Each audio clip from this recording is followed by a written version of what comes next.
उसे अब तक आ जाना चाहिए था। उसने बेदिली से क्लॉक पर नजर डाली। रात के 12:30 बज चुके थे, लेकिन उसका कहीं अता पता नहीं था। कई मर्तबा उसने दरवाजे और खिड़कियों से बाहर झांका, जहां गहरी और दबीज खामोशी थी। इतनी गहरी तारीकी से वो घबरा गया और उसने खिड़की से सर अंदर कर लिया।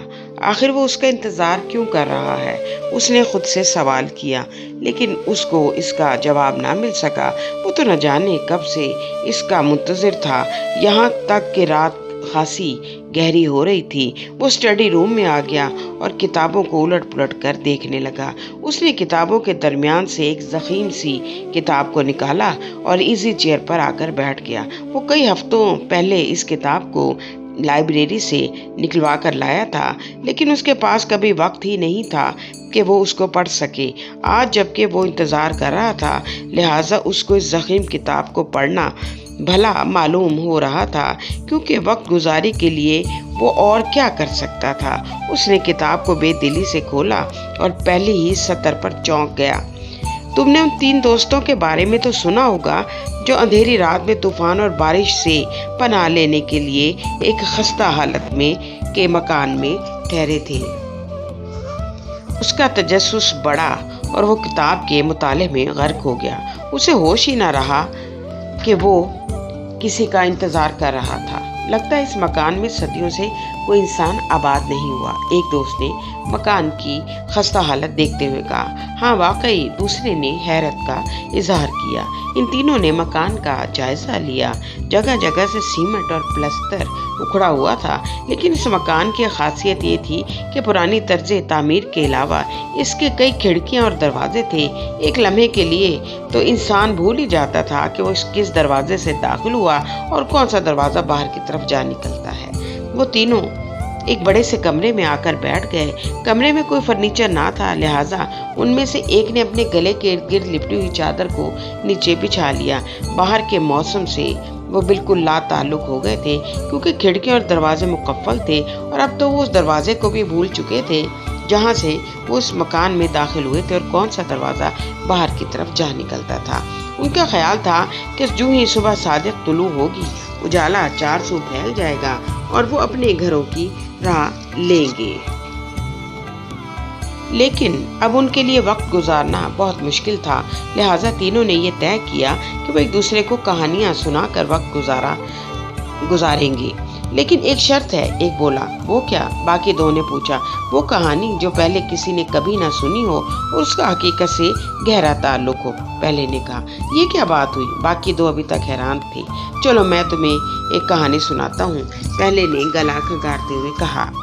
ये उन दिनों की बात है जब मेरी पोस्टिंग एक छोटे से कस्बे में हुई। शहर से रेलवे स्टेशन से उस जगह तक का रास्ता जहाँ पर मेरी रहाइश थी बड़ा ही हमवार, सपाट और मुख्तसर था।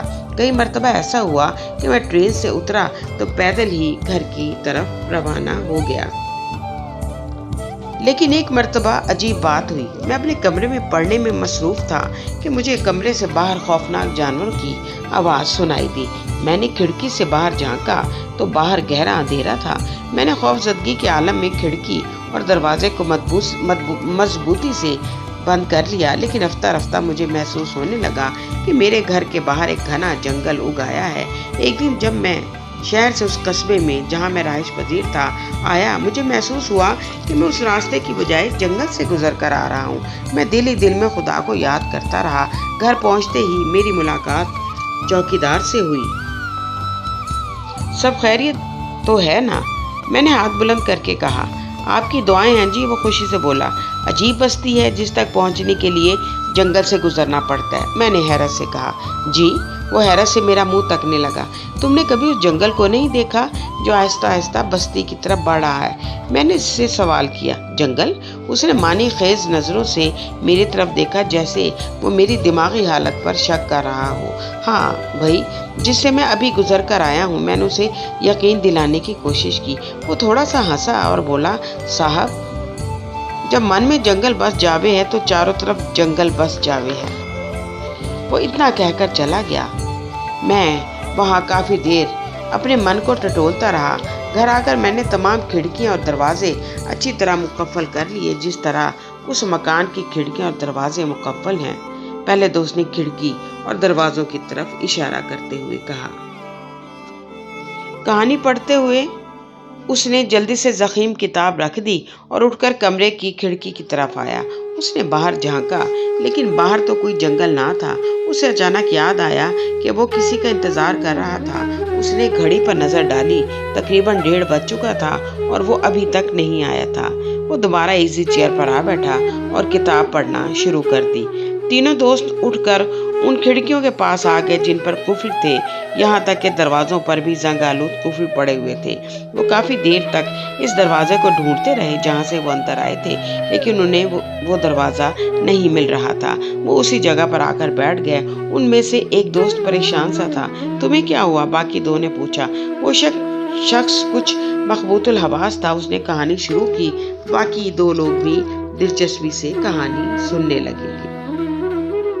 एक रोज वो मुझे सरे बाजार मिल गया। कुफल खरीदोगे? उसने सवाल किया। नहीं, मैंने सख्ती से जवाब दिया। लेकिन ये तुम्हारे लिए है। उसने एक कुफल मेरे हाथ में थमा दिया। मैंने उसे बगौर देखा। वो जंग आलूद था। मुझे मालूम था कि जंग आलूद मुश्किल से ही ताले खुलते हैं। मैं इस मखबूतुल हवा शख्स के पीछे भागा ताकि उसे कुफल वापस कर सकूं, लेकिन वो गलियों में गायब हो गया था। मैं उसे घर ले आया, लेकिन न जाने क्यों ताहिरा से छुपा कर रखता रहा। मैं ऐसा क्यों कर रहा था, मैं खुद भी नहीं जानता था। ताहिरा के अल्फाज इस जंग आलूद कुफल को देखते ही मेरे जहन में गूंजने लगते। अजी, तुम्हारे दिलो दिमाग पर तो कुफल पड़े हैं, तुम नहीं समझोगे। अब्बा मियाँ तो अक्सर कहा करते थे, नासिर मियाँ, अपने अंदर के कुफल को तोड़ो, वरना अपनी जात में घुट घुट कर मर जाओगे। दूसरा दोस्त इतना कहकर खामोश हो गया। उसने किताब को बंद किया। काफी देर आंखें मूंदे इजी चेयर पर बैठा रहा। उसने कुछ देर थकावट दूर करने के लिए घड़ी पर नजर डाली। रात का पिछला पहर था और उसकी आमद के कोई आसार नहीं थे। अगर वो ना आया? उसने खुद से सवाल किया। नहीं, वो आएगा। उसका आना निहायत जरूरी है। वो खासी देर बुड़बुड़ाता रहा। अपने जहन को इधर उधर भटकने से बचाने के लिए उसने एक बार फिर किताब का सहारा लिया। तीसरे दोस्त ने जमाही ली और बोला, मेरे साथ जो मामला हुआ वो तुम दोनों से मुख्तलिफ है। क्या? बाकी दो चौंके। वो एक अजीब बस्ती थी। उसके वस्त में किसी बुजुर्ग का मिज़ार था। अक्सर लोग वहां जाकर सारी रात इबादत करते और दुआएं मांगते थे। मैं इन दिनों बहुत से मसाइल में उलझा हुआ था, लिहाजा वहां इबादत के लिए जा पहुंचा। मिज़ार पर एक बहुत बड़े अहाते में था, जहां दुरूद और सलाम और कुरान मजीद की तिलावत एक पाकीज़ा समा बांधे हुए थी। क्या तुम इबादत के लिए आए हो? सफ़ेद दाढ़ी वाले शख्स ने मुझ पर गहरी नज़र डालते हुए कहा। हाँ बिल्कुल, मैंने कंधे उचकाए। मैं उसकी बात की परवाह किए बगैर इबादत गुजारों के सफ में जा खड़ा हुआ। लोग खुशी और खुजू से इबादत में मशगूल थे, लेकिन मेरे साथ तो अजीब वाक़या हुआ। मेरे लिए रात का पिछला पहर तवील होता चला गया। पाँव और घुटनों पर सोजन आ गई और नींद आंखों में समाने लगी।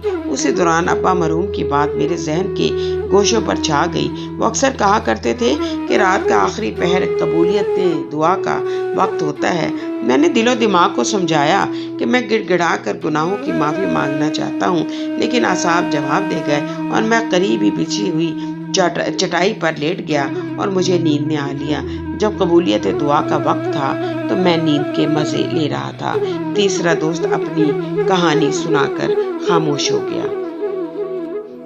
उसने बाकी दो दोस्तों की तरफ देखा।